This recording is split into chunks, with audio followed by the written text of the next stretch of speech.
안녕하세요. 귀한 시간, 하나님의 말씀을 함께 나누는 여정에 동참해 주셔서 진심으로 감사합니다. 오늘 우리가 함께 묵상할 이야기는 한 위대한 왕이 자신의 삶을 마감하며 사랑하는 아들에게 남긴 마지막 유언에 관한 것입니다. 이야기를 통해 우리는 무엇을 남기고 어떻게 기억될 것인가에 대한 깊은 울림을 얻게 될 것입니다. 본격적인 이야기에 앞서 오늘 이 말씀이 여러분의 마음에 와닿는다면 공유하기를 통해 이 은혜를 주변의 소중한 이들과 함께 나눠주시길 바랍니다. 또한 구독을 통해 이 귀한 지혜의 여정에 꾸준히 함께해 주신다면 저희에게는 큰 힘이 될 것입니다. 여러분의 삶에 하나님의 평안과 축복이 늘 함께하시기를 기도합니다. 이스라엘의 가장 위대한 왕으로 칭송받는 다윗. 그의 파란만장했던 삶이 이제 마지막 페이지를 향해 가고 있었습니다. 죽음이라는 피할 수 없는 길 앞에서 그는 자신의 왕위를 이어받을 젊은 아들 솔로몬에게 마지막 말을 남깁니다. 한 나라의 왕으로서가 아닌 한 사람의 아버지로서 아들의 인생에 가장 깊이 새겨주고 싶었던 말은 과연 무엇이었을까요? 열왕기상 2장은 이렇게 시작합니다. 다윗이 죽을 날이 임박함에 그의 아들 솔로몬에게 명령하여 이르되 내가 이제 세상 모든 사람이 가는 길로 가게 되었노니 아버지의 마지막 유언. 우리 한국 사람들에게도 부모님의 마지막 유언은 그 무엇보다 무겁고 소중하게 다가오지 않습니까? 다윗은 그 비장하고 엄숙한 순간 자신의 모든 지혜와 신앙을 응축하여 아들에게 전달하고자 했습니다. 그 유언의 핵심은 놀랍게도 새로운 것을 요구하는 것이 아니었습니다. 한마디로 요약하자면 이것입니다. 아들아, 내가 걸어왔던 그 길을 너도 따라 걸어가다오. 3절 말씀입니다. 내 하나님 여호와의 명령을 지켜 그 길로 행하여 그 법률과 계명과 율례와 증거를 모세의 율법에 기록된 대로 지키라. 그리하면 내가 무엇을 하든지 어디로 가든지 형통할지라. 이것은 다윗 자신이 평생토록 붙들고 살았던 삶의 방식이었습니다. 그는 자신이 직접 걸어가며 하나님의 살아계심을 체험했던 그 길, 때로는 넘어지고 실수했지만 끝내 하나님을 의지하며 일어섰던 그 신앙의 길을 아들에게 물려주고 싶었던 것입니다. 진정한 유산은 돈이나 권력이 아니라 바로 이렇게 삶으로 증명해낸 신앙의 발자취임을 다윗은 알고 있었습니다. 그렇습니다. 최고의 교육은 말이 아닌 삶으로 보여주는 것입니다. 나처럼 살지 마라는 비극적인 유언이 아니라 부족했지만 아빠가 걸어온 이 길을 따라오면 괜찮다고 자신 있게 말해줄 수 있는 삶. 그것이야말로 우리가 자녀들에게 남겨줄 수 있는 가장 위대한 유산일 것입니다.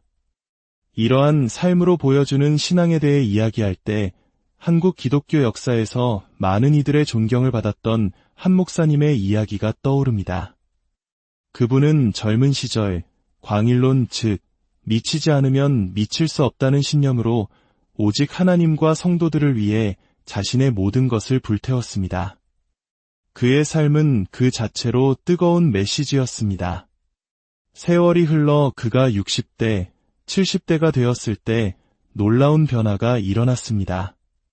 하나님께서는 평생을 바쳐 충성한 그에게 특별한 선물을 주셨는데 바로 존재가 목회하게 하신 것입니다. 그가 특별한 활동을 하지 않아도 그저 그 자리에 존재하는 것만으로도 수많은 사람에게 깊은 영감과 도전을 주었습니다.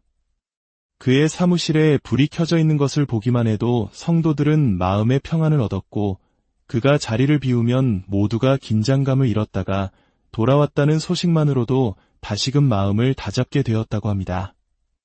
이것이 바로 삶으로 살아낸 신앙이 갖는 힘, 존재의 영향력입니다. 우리 역시 마찬가지입니다. 젊은 시절에는 많은 일을 이루기 위해 열정적으로 달려가지만 인생의 황혼역에 이르렀을 때는 우리의 존재 자체가 다음 세대에게 울림을 주는 그런 삶을 꿈꿔야 하지 않겠습니까? 화려한 업적보다는 하나님 앞에서 부끄럽지 않은 삶을 살기 위해 해서는 안 되는 일을 하지 않으려 애썼던 그 거룩한 몸부림이 우리의 자녀들에게 더 깊은 감동을 줄 것입니다. 다윗의 유언은 또 다른 중요한 가르침으로 이어집니다. 그것은 바로 강한 사람이 되라는 명령입니다. 2절에서 다윗은 솔로몬에게 너는 힘써 대장부가 되고 라고 말합니다. 여기서 대장부로 번역된 히브리어 레이시는 단순히 성인 남자를 뜻하는 아담과는 구별되는 강한 남자를 의미합니다. 이제 막 20살 전후의 어린 나이로 한 나라의 운명을 짊어져야 할 아들을 보며 다윗은 아버지로서 마음이 아팠을 것입니다. 왕의 길은 결코 쉽지 않습니다. 상상을 초월하는 무게와 책임감, 수많은 정적들의 위협과 백성들의 기대를 감당해야 합니다. 그래서 다윗은 아들에게 무엇보다 강해져야 한다고 당부한 것입니다. 이 또한 다윗 자신이 삶으로 겪어낸 교훈이었습니다. 소년 시절 거인 골리앗을 쓰러뜨리고 나라를 구했지만 그에게 돌아온 것은 사울 왕의 질투와 살해 위협이었습니다. 20대의 젊은 다윗은 아무런 죄 없이 억울한 도망자 신세가 되어 광야를 헤매야 했습니다. 그 끔찍한 시간들을 오직 하나님 한 분만을 의지하며 이겨냈기에 그는 아들에게도 그 강인함을 물려주고 싶었던 것입니다. 오늘날 우리는 어떻습니까? 심리학에서는 쉽게 상처받고 부서지는 현대인의 마음을 쿠크다스 멘탈, 유리 멘탈이라고 부릅니다. 작은 스침에도 마음이 바스러지는 과자처럼 사소한 말 한마디에도 쉽게 상처받는 연약한 시대를 살아가고 있습니다. 미국에서는 이런 젊은 세대를 눈송이 세대라고 부르기도 합니다. 손등에 닿는 순간 녹아 없어지는 눈송이처럼 나약하다는 의미입니다. 두려움과 불안이 만연한 이 시대에 하나님은 우리에게도 동일하게 말씀하십니다. 강하고 담대하라. 두려워하지 말며 놀라지 말라. 내가 어디로 가든지 내 하나님 여호와가 너와 함께 하느니라. 우리의 강함은 우리 자신에게서 나오는 것이 아닙니다. 시편 18편에서 다윗은 고백합니다. 내가 주를 의뢰하고 적군을 향해 달리며 내 하나님을 의지하고 담을 뛰어넘나이다. 적군을 향해 달리고 담을 뛰어넘는 결과보다 더 중요한 것은 그 힘의 원천입니다. 바로 주를 의뢰하고 하나님을 의지하는 것. 끔찍한 고난의 연속이었던 요셉의 삶을 보십시오. 형제들에게 배신당해 노예로 팔려가고 억울한 누명을 쓰고 감옥에 갇혔습니다. 오늘날의 기준이라면 깊은 우울증에 빠져 삶을 포기했을지도 모릅니다. 그러나 그는 무너지지 않았습니다. 그에게는 하나님이 나를 통해 이루실 일이 있다는 거룩한 사명이 있었기 때문입니다. 그 사명감이 그를 모든 절망 속에서 강하게 만들었습니다. 하나님은 오늘 우리에게도 요구하십니다. 강한 크리스천이 되라. 우리에게 맡겨진 삶의 사명은 결코 가볍지 않기 때문입니다. 한 가정의 아버지로서, 어머니로서, 이 사회의 구성원으로서 우리는 영적인 대장부, 레이시가 되어야 합니다. 세상의 유혹과 고난 앞에서 흔들리지 않고 거룩한 중심을 지키는 강한 사람이 되어야 합니다. 마지막으로 다윗이 보여준 모본은 흔들리지 않는 삶의 기준을 갖는 것이었습니다. 다윗의 인생은 그야말로 혼돈의 연속이었습니다. 정신 나간 왕에게 쫓기고 심지어 왕이 된 후에는 사랑하는 아들이 반역을 일으키는 비극을 겪었습니다. 그러나 그토록 혼란스러운 삶 속에서도 다윗은 결코 길을 잃지 않았습니다. 어떻게 그것이 가능했을까요? 그에게는 하나님의 말씀이라는 절대적인 삶의 기준이 있었기 때문입니다. 시편 한 편은 복 있는 사람을 이렇게 묘사합니다. 그는 시냇가에 심은 나무가 철을 따라 열매를 맺으며 그 잎사귀가 마르지 아니함 같으니 그가 하는 모든 일이 다 형통하리로다. 하나님 없는 인생은 바람에 나는 겨와 같아서 열심히 사는 것 같아도 늘 제자리를 맴돌 뿐입니다. 그러나 다윗의 삶은 시냇가에 심겨진 나무와 같았습니다. 그는 하나님의 말씀이라는 생명의 물가에 깊이 뿌리 내리고 있었기에 아무리 거센 비바람이 몰아쳐도 결코 흔들리지 않았습니다. 이와 관련하여 깊은 감동을 주는 한 가족의 이야기가 있습니다. 임진왜란 때 일본으로 끌려간 조선의 도공 심당길의 후손 심수관 가문의 이야기입니다. 그의 가문은 400년이 넘는 세월 동안 일본 땅에서 도자기를 만들며 일본 3대 도자기 명가로 자리 잡았습니다. 12대 심수관 선생은 어린 시절 아버지가 그를 작업실로 데려가셨던 날을 잊지 못한다고 합니다. 아버지는 맹렬하게 돌아가는 물레에 정중앙에 진흙을 놓고 그 한가운데에 바늘 하나를 꽂았습니다. 그리고 아들에게 물었습니다. 무엇이 느껴지느냐? 어린 아들은 대답했습니다. 돌아가는 물레의 중심에 있는 바늘이 움직이지 않습니다. 그러자 아버지는 이렇게 말했습니다. 잘 보았다. 돌아가는 물레 위에서도 움직이지 않는 저 중심. 저것이 바로 내가 평생 추구해야 할 인생이다. 우리가 비록 일본 땅에서 일본말을 하며 살아가지만 우리는 조선 도공의 혼을 이어받은 조선인이라는 정체성을 결코 잊어서는 안 된다. 세상이 아무리 혼란스럽게 돌아가도 결코 흔들리지 않는 중심, 정체성. 이것이 바로 아버지가 아들에게 가르쳐주고 싶었던 삶의 기준이었습니다. 오늘날 우리의 자녀들은 가치관이 송두리째 흔들리는 혼란스러운 세상 속에 살고 있습니다. 그들이 세상 속에서 방황하다 지쳐 집으로 돌아왔을 때 시냇가에 심은 나무처럼 굳건히 서 있는 아버지와 어머니의 모습을 본다면 얼마나 큰 안정감과 평안을 얻게 될까요? 우리 자신이 먼저 하나님의 말씀이라는 절대적인 기준 위에 굳게 서야 합니다. 그리하여 우리의 삶이, 우리의 존재가 혼란스러운 세상을 살아가는 다음 세대에게 흔들리지 않는 중심점이 되어 주어야 합니다. 오늘 우리는 다윗의 아들 솔로몬에게 남긴 마지막 유언을 통해 우리가 자녀와 다음 세대에게 무엇을 보여주어야 하는지를 배웠습니다. 첫째, 내가 걸어온 이 길을 따라오렴이라고 자신있게 말할 수 있는 삶의 모본을 보여주어야 합니다. 둘째, 세상의 풍파에 맞설 수 있는 하나님을 의지하는 강인함을 보여주어야 합니다. 그리고 마지막으로 어떤 상황 속에서도 흔들리지 않는 하나님의 말씀이라는 삶의 기준을 보여주어야 합니다. 이 시간 함께 기도하기를 원합니다. 하나님 아버지, 우리의 남은 생애가 그저 바람에 나는 겨와 같은 인생이 아니라 시냇가에 심은 나무와 같은 인생이 되게 하여 주시옵소서. 그리하여 우리의 자녀들이 우리의 삶을 보며 하나님을 발견하고 흔들리지 않는 믿음의 길을 걸어가게 하여 주시옵소서. 우리의 존재 자체가 다음 세대에게 축복이 되는 그런 복된 삶을 살게 하여 주시옵소서. 주님의 은혜와 평강이 이 말씀을 듣는 모든 분들의 가정과 삶 위에 충만히 임하시기를 예수님의 이름으로. 안녕하세요. 귀한 시간 하나님의 말씀을 함께 나누는 여정에 동참해 주셔서 진심으로 감사합니다. 오늘 우리가 함께 묵상할 이야기는 한 위대한 왕이 자신의 삶을 마감하며 사랑하는 아들에게 남긴 마지막 유언에 관한 것입니다. 이야기를 통해 우리는 무엇을 남기고 어떻게 기억될 것인가에 대한 깊은 울림을 얻게 될 것입니다. 본격적인 이야기에 앞서 오늘 이 말씀이 여러분의 마음에 와닿는다면 공유하기를 통해 이 은혜를 주변의 소중한 이들과 함께 나눠주시길 바랍니다.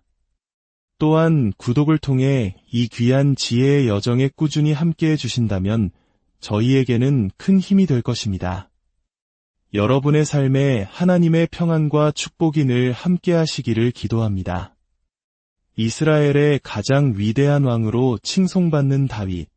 그의 파란만장했던 삶이 이제 마지막 페이지를 향해 가고 있었습니다. 죽음이라는 피할 수 없는 길 앞에서 그는 자신의 왕위를 이어받을 젊은 아들 솔로몬에게 마지막 말을 남깁니다. 한 나라의 왕으로서가 아닌 한 사람의 아버지로서 아들의 인생에 가장 깊이 새겨주고 싶었던 말은 과연 무엇이었을까요? 열왕기상 2장은 이렇게 시작합니다. 다윗이 죽을 날이 임박함에 그의 아들 솔로몬에게 명령하여 이르되 내가 이제 세상 모든 사람이 가는 길로 가게 되었노니 아버지의 마지막 유언. 우리 한국 사람들에게도 부모님의 마지막 유언은 그 무엇보다 무겁고 소중하게 다가오지 않습니까?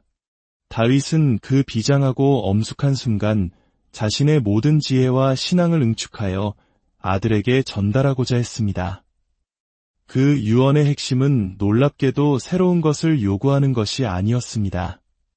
한마디로 요약하자면 이것입니다. 아들아, 내가 걸어왔던 그 길을 너도 따라 걸어가다오. 3절 말씀입니다. 내 하나님 여호와의 명령을 지켜 그 길로 행하여 그 법률과 계명과 율례와 증거를 모세의 율법에 기록된 대로 지키라.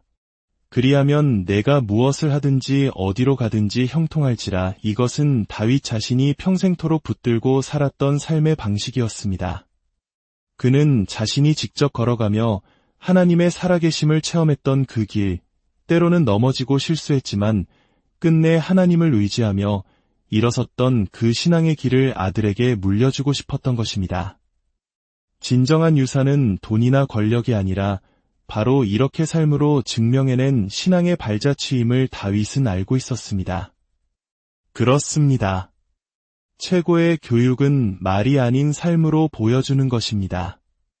나처럼 살지 마라는 비극적인 유언이 아니라 부족했지만 아빠가 걸어온 이 길을 따라오면 괜찮다고 자신있게 말해줄 수 있는 삶. 그것이야말로 우리가 자녀들에게 남겨줄 수 있는 가장 위대한 유산일 것입니다.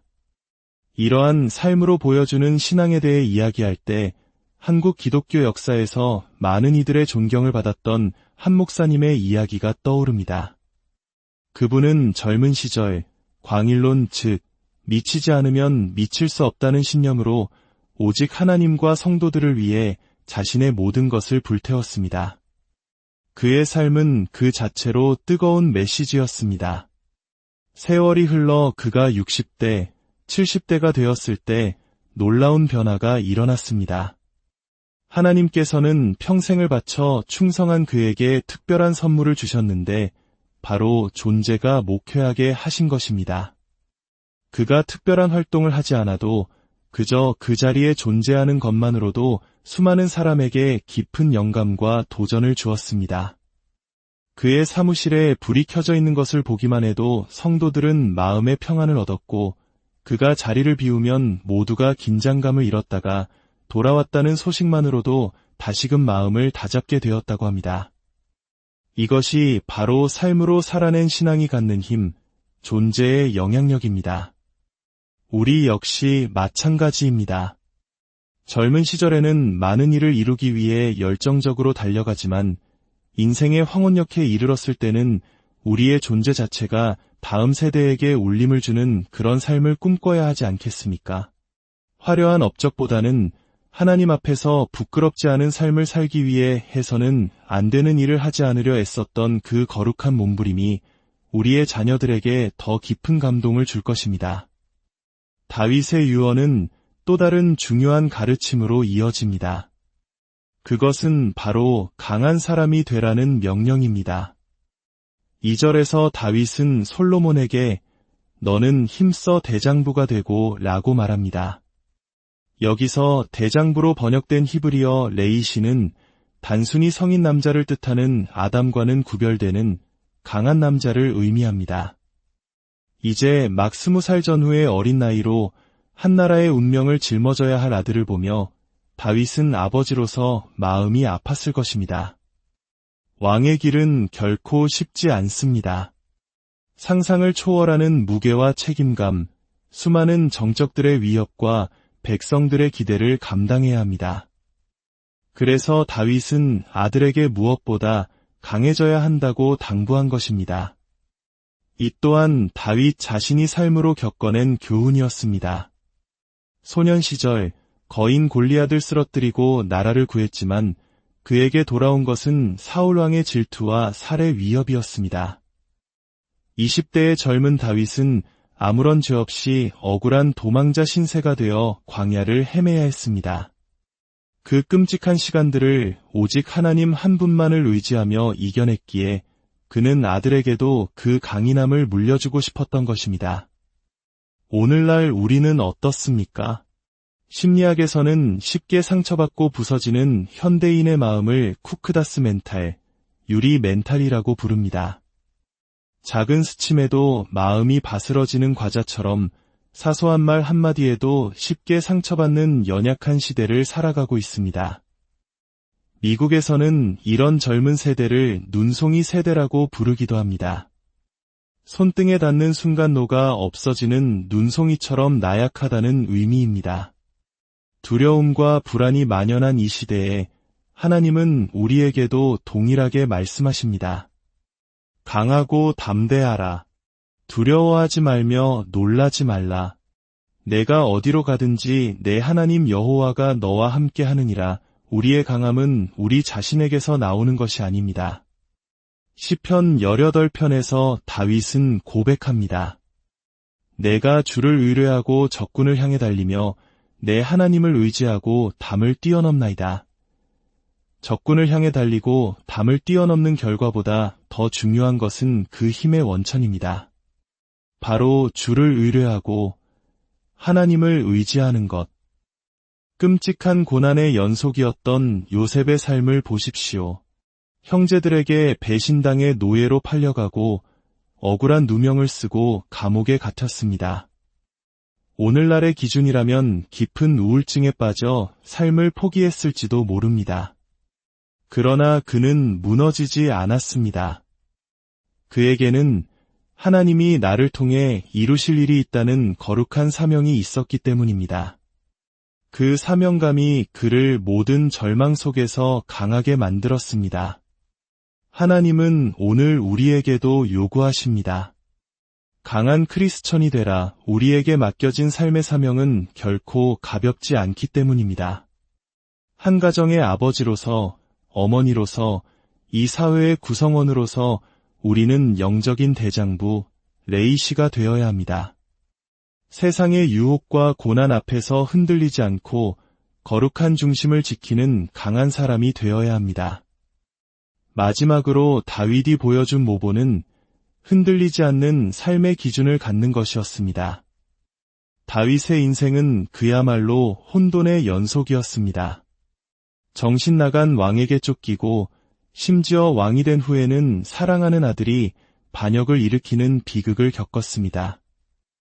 그러나 그토록 혼란스러운 삶 속에서도 다윗은 결코 길을 잃지 않았습니다. 어떻게 그것이 가능했을까요? 그에게는 하나님의 말씀이라는 절대적인 삶의 기준이 있었기 때문입니다. 시편 한 편은 복 있는 사람을 이렇게 묘사합니다.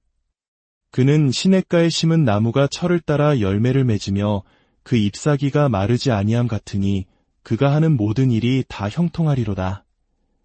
하나님 없는 인생은 바람에 나는 겨와 같아서 열심히 사는 것 같아도 늘 제자리를 맴돌 뿐입니다. 그러나 다윗의 삶은 시냇가에 심겨진 나무와 같았습니다. 그는 하나님의 말씀이라는 생명의 물가에 깊이 뿌리내리고 있었기에 아무리 거센 비바람이 몰아쳐도 결코 흔들리지 않았습니다. 이와 관련하여 깊은 감동을 주는 한 가족의 이야기가 있습니다. 임진왜란 때 일본으로 끌려간 조선의 도공 심당길의 후손 심수관 가문의 이야기입니다. 그의 가문은 400년이 넘는 세월 동안 일본 땅에서 도자기를 만들며 일본 3대 도자기 명가로 자리 잡았습니다. 12대 심수관 선생은 어린 시절 아버지가 그를 작업실로 데려가셨던 날을 잊지 못한다고 합니다. 아버지는 맹렬하게 돌아가는 물레에 정중앙에 진흙을 놓고 그 한가운데에 바늘 하나를 꽂았습니다. 그리고 아들에게 물었습니다. 무엇이 느껴지느냐? 어린 아들은 대답했습니다. 돌아가는 물레의 중심에 있는 바늘이 움직이지 않습니다. 그러자 아버지는 이렇게 말했습니다. 잘 보았다. 돌아가는 물레 위에서도 움직이지 않는 저 중심. 저것이 바로 내가 평생 추구해야 할 인생이다. 우리가 비록 일본 땅에서 일본말을 하며 살아가지만 우리는 조선 도공의 혼을 이어받은 조선인이라는 정체성을 결코 잊어서는 안 된다. 세상이 아무리 혼란스럽게 돌아가도 결코 흔들리지 않는 중심, 정체성. 이것이 바로 아버지가 아들에게 가르쳐주고 싶었던 삶의 기준이었습니다. 오늘날 우리의 자녀들은 가치관이 송두리째 흔들리는 혼란스러운 세상 속에 살고 있습니다. 그들이 세상 속에서 방황하다 지쳐 집으로 돌아왔을 때 시냇가에 심은 나무처럼 굳건히 서 있는 아버지와 어머니의 모습을 본다면 얼마나 큰 안정감과 평안을 얻게 될까요? 우리 자신이 먼저 하나님의 말씀이라는 절대적인 기준 위에 굳게 서야 합니다. 그리하여 우리의 삶이, 우리의 존재가 혼란스러운 세상을 살아가는 다음 세대에게 흔들리지 않는 중심점이 되어 주어야 합니다. 오늘 우리는 다윗의 아들 솔로몬에게 남긴 마지막 유언을 통해 우리가 자녀와 다음 세대에게 무엇을 보여주어야 하는지를 배웠습니다. 첫째, 내가 걸어온 이 길을 따라오렴이라고 자신있게 말할 수 있는 삶의 모본을 보여주어야 합니다. 둘째, 세상의 풍파에 맞설 수 있는 하나님을 의지하는 강인함을 보여주어야 합니다. 그리고 마지막으로 어떤 상황 속에서도 흔들리지 않는 하나님의 말씀이라는 삶의 기준을 보여주어야 합니다. 이 시간 함께 기도하기를 원합니다. 하나님 아버지, 우리의 남은 생애가 그저 바람에 나는 겨와 같은 인생이 아니라 시냇가에 심은 나무와 같은 인생이 되게 하여 주시옵소서. 그리하여 우리의 자녀들이 우리의 삶을 보며 하나님을 발견하고 흔들리지 않는 믿음의 길을 걸어가게 하여 주시옵소서. 우리의 존재 자체가 다음 세대에게 축복이 되는 그런 복된 삶을 살게 하여 주시옵소서. 주님의 은혜와 평강이 이 말씀을 듣는 모든 분들의 가정과 삶 위에 충만히 임하시기를 예수님의 이름으로. 안녕하세요. 귀한 시간, 하나님의 말씀을 함께 나누는 여정에 동참해 주셔서 진심으로 감사합니다. 오늘 우리가 함께 묵상할 이야기는 한 위대한 왕이 자신의 삶을 마감하며 사랑하는 아들에게 남긴 마지막 유언에 관한 것입니다. 이야기를 통해 우리는 무엇을 남기고 어떻게 기억될 것인가에 대한 깊은 울림을 얻게 될 것입니다. 본격적인 이야기에 앞서 오늘 이 말씀이 여러분의 마음에 와닿는다면 공유하기를 통해 이 은혜를 주변의 소중한 이들과 함께 나눠주시길 바랍니다. 또한 구독을 통해 이 귀한 지혜의 여정에 꾸준히 함께해 주신다면 저희에게는 큰 힘이 될 것입니다. 여러분의 삶에 하나님의 평안과 축복이 늘 함께하시기를 기도합니다. 이스라엘의 가장 위대한 왕으로 칭송받는 다윗, 그의 파란만장했던 삶이 이제 마지막 페이지를 향해 가고 있었습니다. 죽음이라는 피할 수 없는 길 앞에서 그는 자신의 왕위를 이어받을 젊은 아들 솔로몬에게 마지막 말을 남깁니다. 한 나라의 왕으로서가 아닌 한 사람의 아버지로서 아들의 인생에 가장 깊이 새겨주고 싶었던 말은 과연 무엇이었을까요? 열왕기상 2장은 이렇게 시작합니다. 다윗이 죽을 날이 임박함에 그의 아들 솔로몬에게 명령하여 이르되 내가 이제 세상 모든 사람이 가는 길로 가게 되었노니 아버지의 마지막 유언.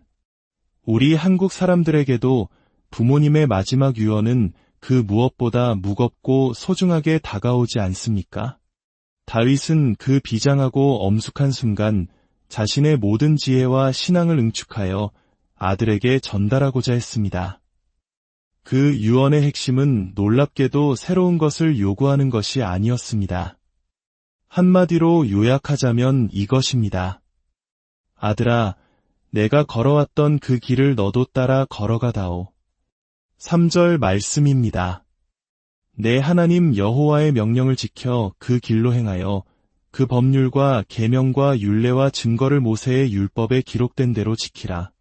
그리하면 내가 무엇을 하든지 어디로 가든지 형통할지라. 이것은 다윗 자신이 평생토록 붙들고 살았던 삶의 방식이었습니다. 그는 자신이 직접 걸어가며 하나님의 살아계심을 체험했던 그 길, 때로는 넘어지고 실수했지만 끝내 하나님을 의지하며 일어섰던 그 신앙의 길을 아들에게 물려주고 싶었던 것입니다. 진정한 유산은 돈이나 권력이 아니라 바로 이렇게 삶으로 증명해낸 신앙의 발자취임을 다윗은 알고 있었습니다. 그렇습니다. 최고의 교육은 말이 아닌 삶으로 보여주는 것입니다. 나처럼 살지 마라는 비극적인 유언이 아니라 부족했지만 아빠가 걸어온 이 길을 따라오면 괜찮다고 자신 있게 말해줄 수 있는 삶. 그것이야말로 우리가 자녀들에게 남겨줄 수 있는 가장 위대한 유산일 것입니다. 이러한 삶으로 보여주는 신앙에 대해 이야기할 때 한국 기독교 역사에서 많은 이들의 존경을 받았던 한 목사님의 이야기가 떠오릅니다. 그분은 젊은 시절 광일론 즉 미치지 않으면 미칠 수 없다는 신념으로 오직 하나님과 성도들을 위해 자신의 모든 것을 불태웠습니다. 그의 삶은 그 자체로 뜨거운 메시지였습니다. 세월이 흘러 그가 60대, 70대가 되었을 때 놀라운 변화가 일어났습니다. 하나님께서는 평생을 바쳐 충성한 그에게 특별한 선물을 주셨는데 바로 존재가 목회하게 하신 것입니다. 그가 특별한 활동을 하지 않아도 그저 그 자리에 존재하는 것만으로도 수많은 사람에게 깊은 영감과 도전을 주었습니다. 그의 사무실에 불이 켜져 있는 것을 보기만 해도 성도들은 마음의 평안을 얻었고 그가 자리를 비우면 모두가 긴장감을 잃었다가 돌아왔다는 소식만으로도 다시금 마음을 다잡게 되었다고 합니다. 이것이 바로 삶으로 살아낸 신앙이 갖는 힘, 존재의 영향력입니다. 우리 역시 마찬가지입니다. 젊은 시절에는 많은 일을 이루기 위해 열정적으로 달려가지만 인생의 황혼역에 이르렀을 때는 우리의 존재 자체가 다음 세대에게 울림을 주는 그런 삶을 꿈꿔야 하지 않겠습니까? 화려한 업적보다는 하나님 앞에서 부끄럽지 않은 삶을 살기 위해 해서는 안 되는 일을 하지 않으려 애썼던 그 거룩한 몸부림이 우리의 자녀들에게 더 깊은 감동을 줄 것입니다. 다윗의 유언은 또 다른 중요한 가르침으로 이어집니다. 그것은 바로 강한 사람이 되라는 명령입니다. 2절에서 다윗은 솔로몬에게 너는 힘써 대장부가 되고 라고 말합니다. 여기서 대장부로 번역된 히브리어 레이시는 단순히 성인 남자를 뜻하는 아담과는 구별되는 강한 남자를 의미합니다.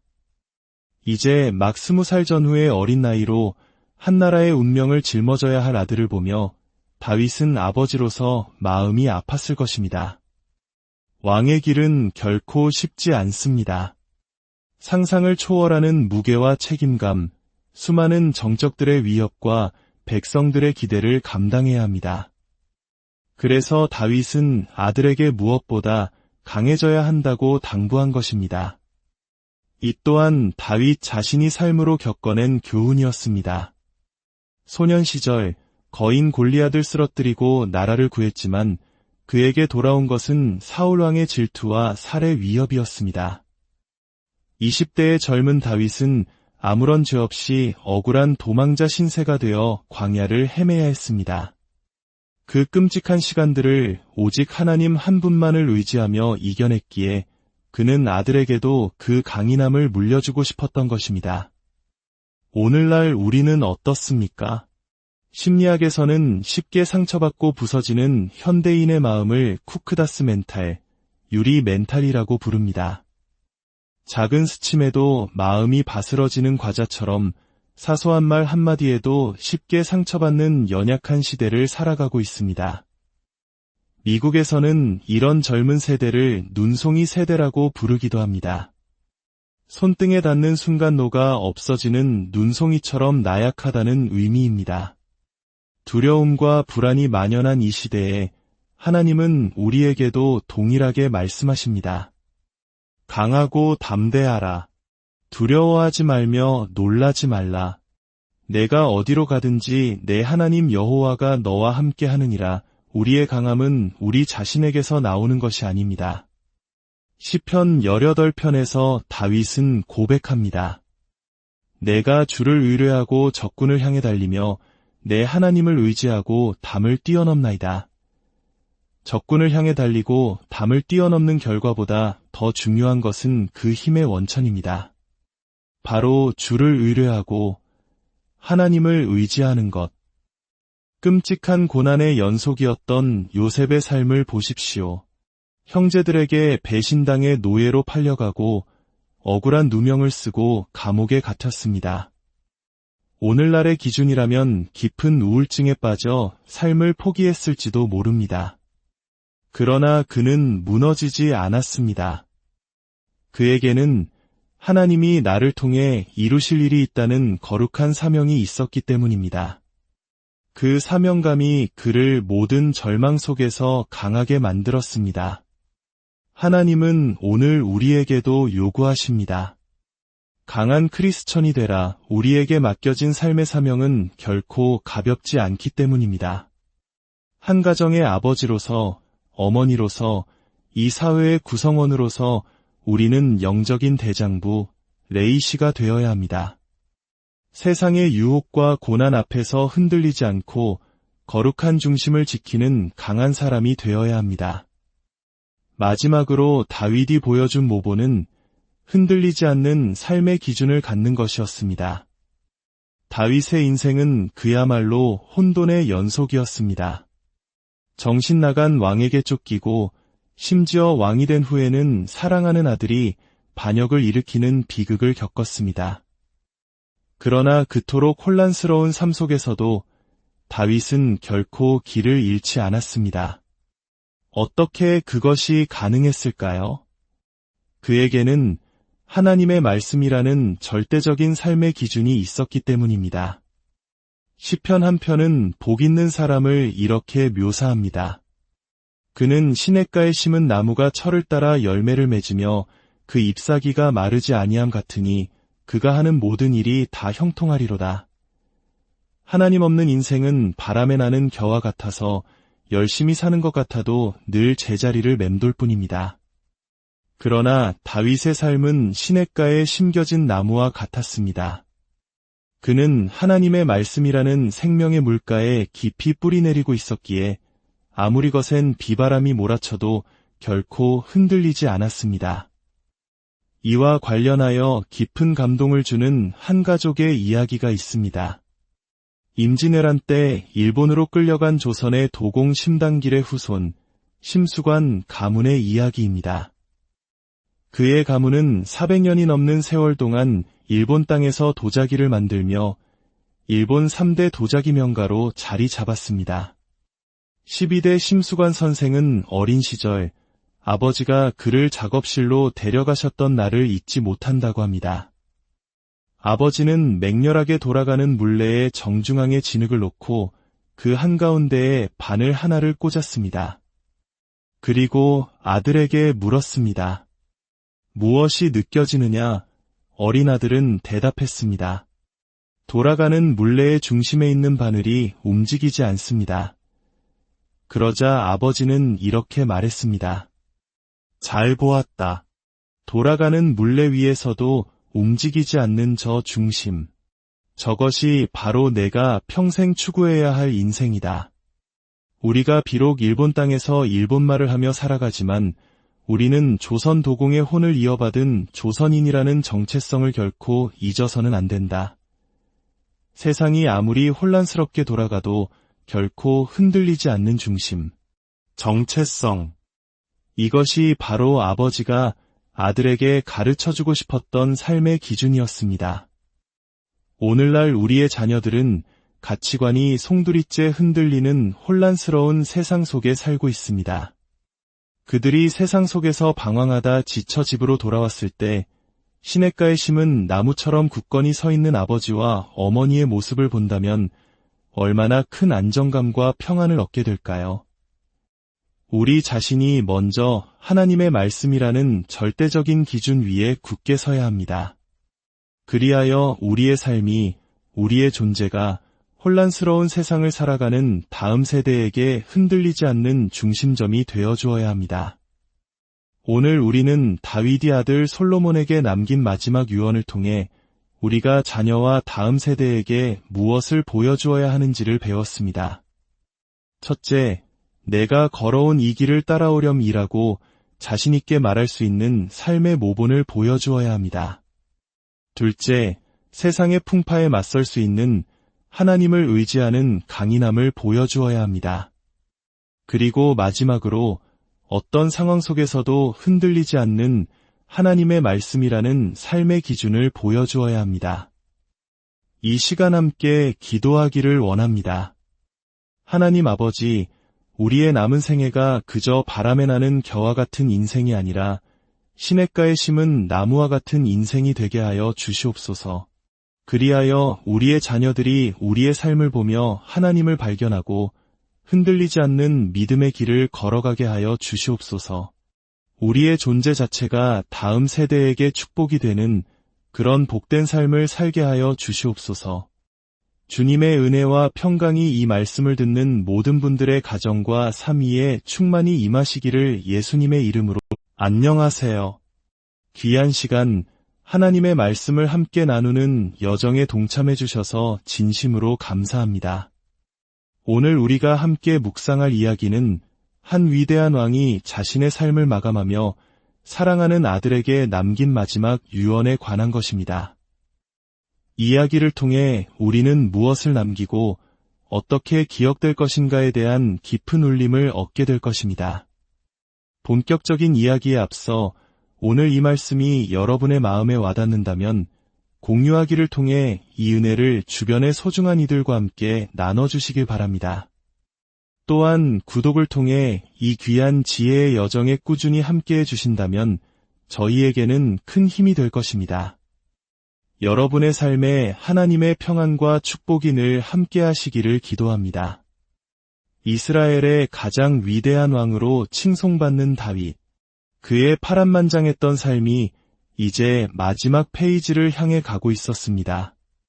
죽음이라는 피할 수 없는 길 앞에서 그는 자신의 왕위를 이어받을 젊은 아들 솔로몬에게 마지막 말을 남깁니다.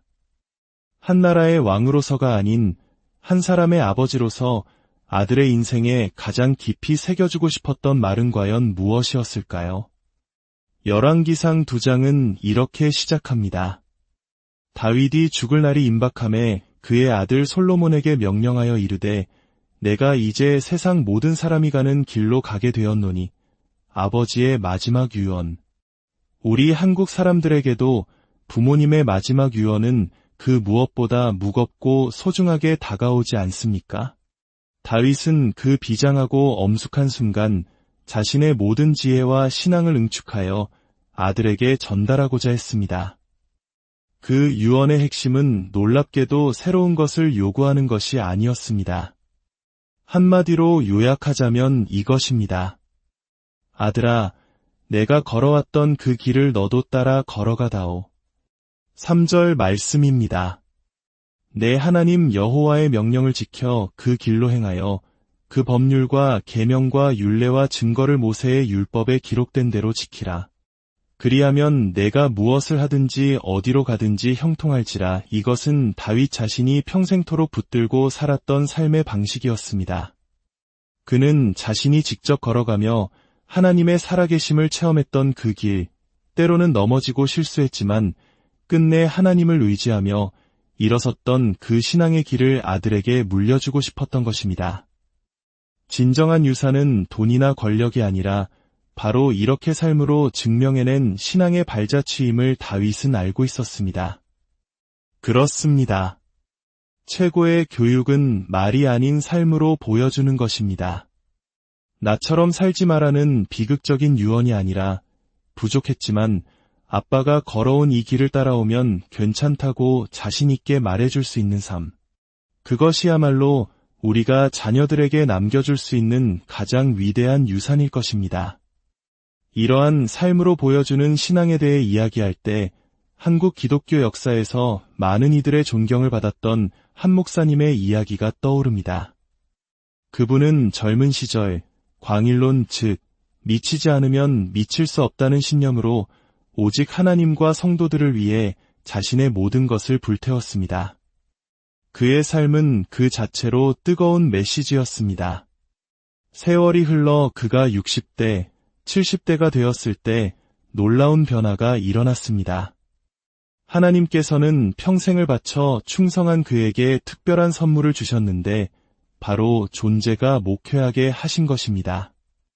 그가 특별한 활동을 하지 않아도 그저 그 자리에 존재하는 것만으로도 수많은 사람에게 깊은 영감과 도전을 주었습니다.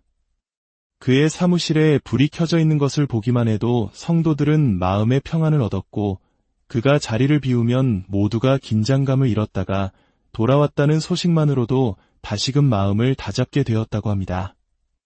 이것이 바로 삶으로 살아낸 신앙이 갖는 힘, 존재의 영향력입니다. 우리 역시 마찬가지입니다. 젊은 시절에는 많은 일을 이루기 위해 열정적으로 달려가지만 인생의 황혼역에 이르렀을 때는 우리의 존재 자체가 다음 세대에게 울림을 주는 그런 삶을 꿈꿔야 하지 않겠습니까?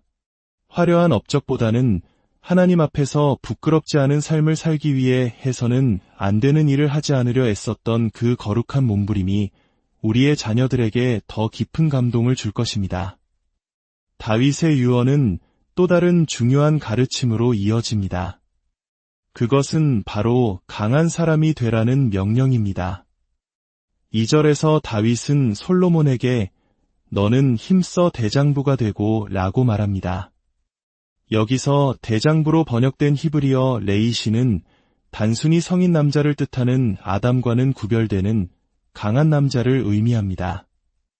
이제 막 20살 전후의 어린 나이로 한 나라의 운명을 짊어져야 할 아들을 보며 다윗은 아버지로서 마음이 아팠을 것입니다. 왕의 길은 결코 쉽지 않습니다. 상상을 초월하는 무게와 책임감, 수많은 정적들의 위협과 백성들의 기대를 감당해야 합니다.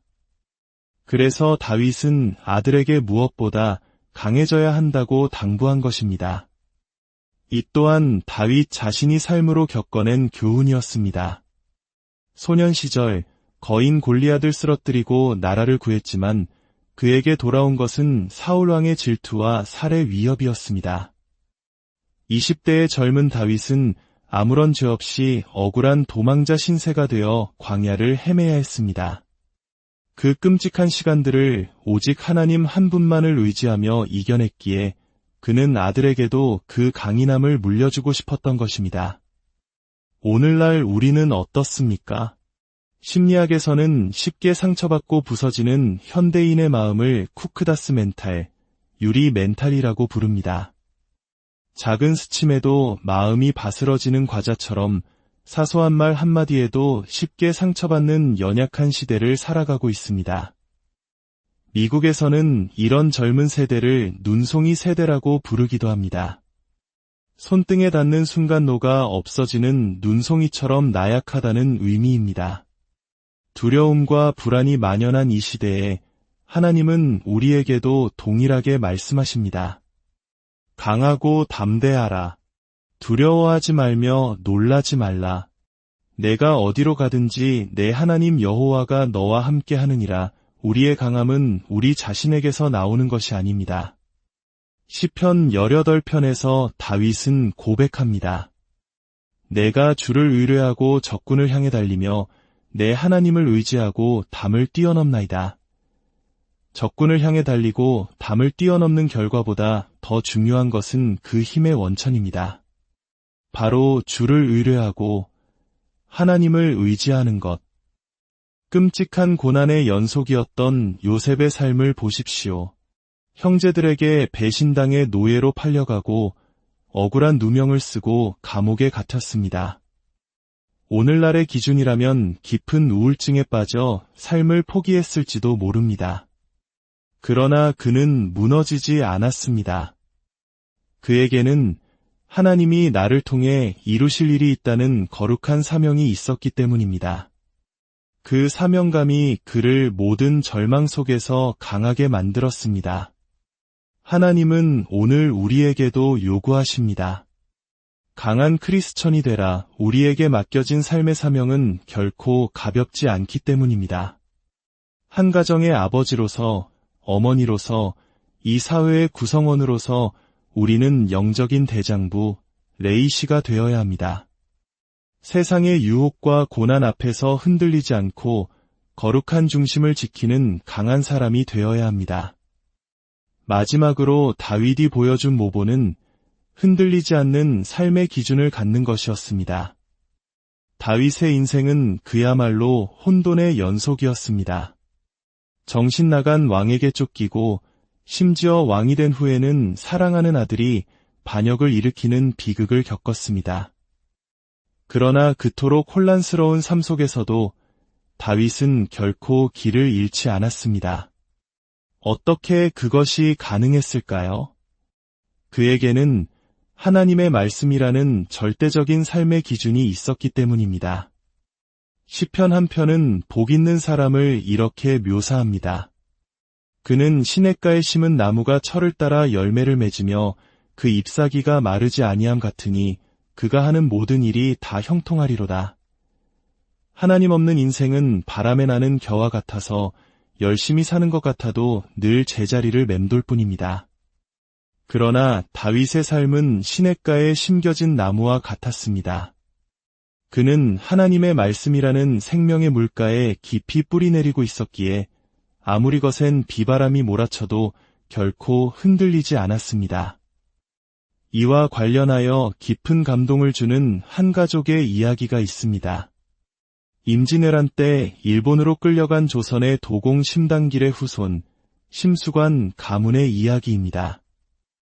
그의 가문은 400년이 넘는 세월 동안 일본 땅에서 도자기를 만들며 일본 3대 도자기 명가로 자리 잡았습니다.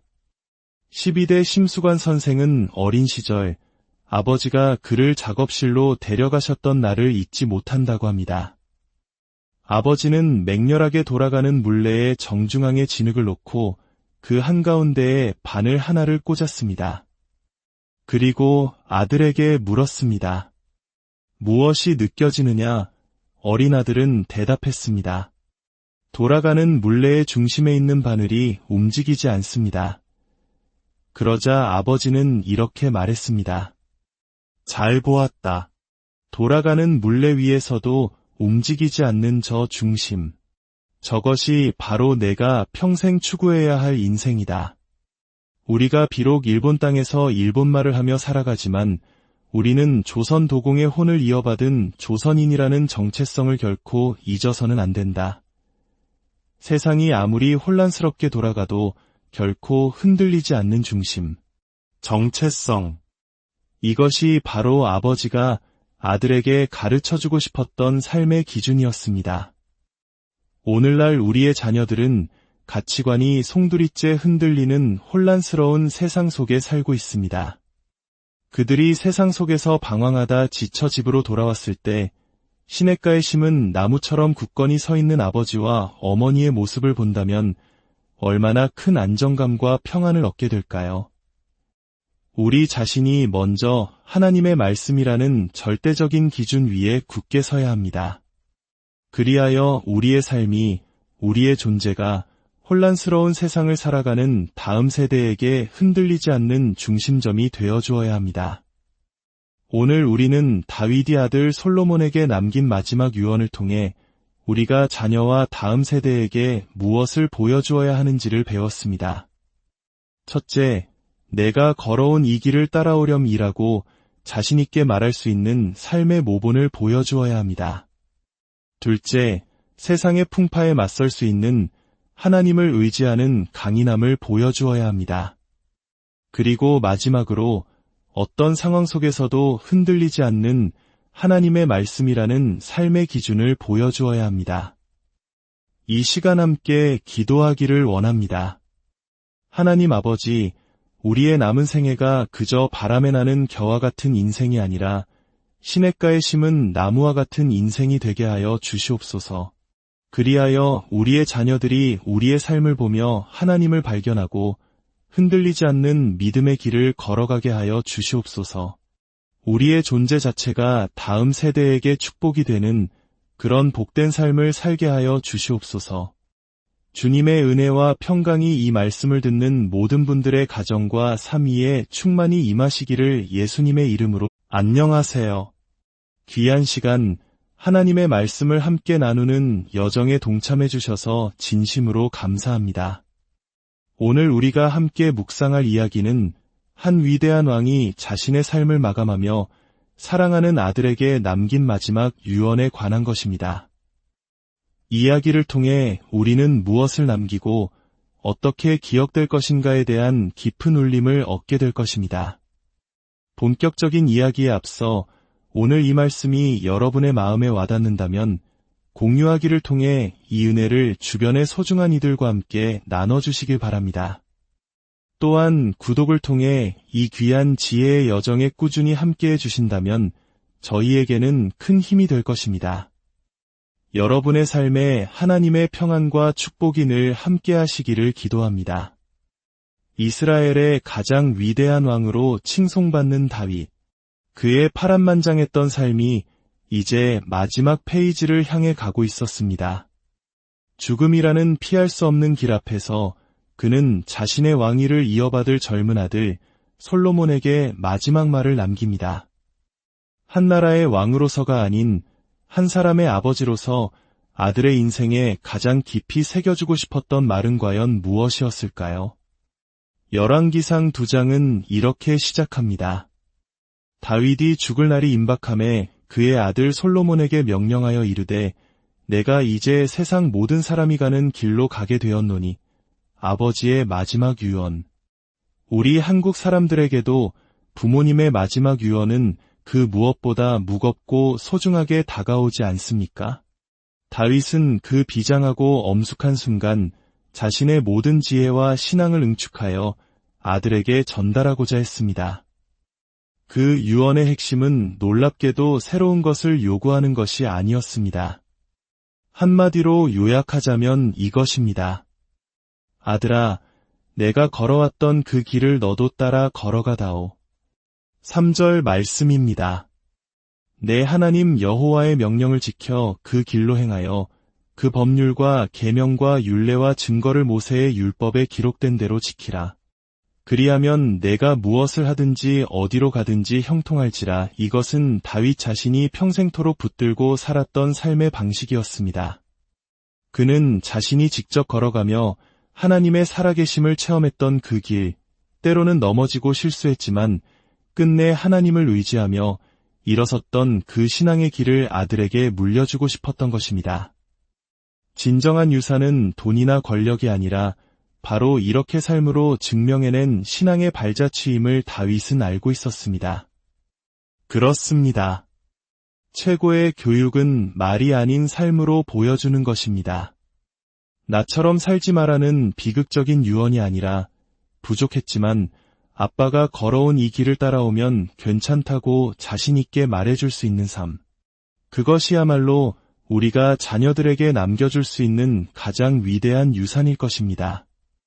이러한 삶으로 보여주는 신앙에 대해 이야기할 때 한국 기독교 역사에서 많은 이들의 존경을 받았던 한 목사님의 이야기가 떠오릅니다.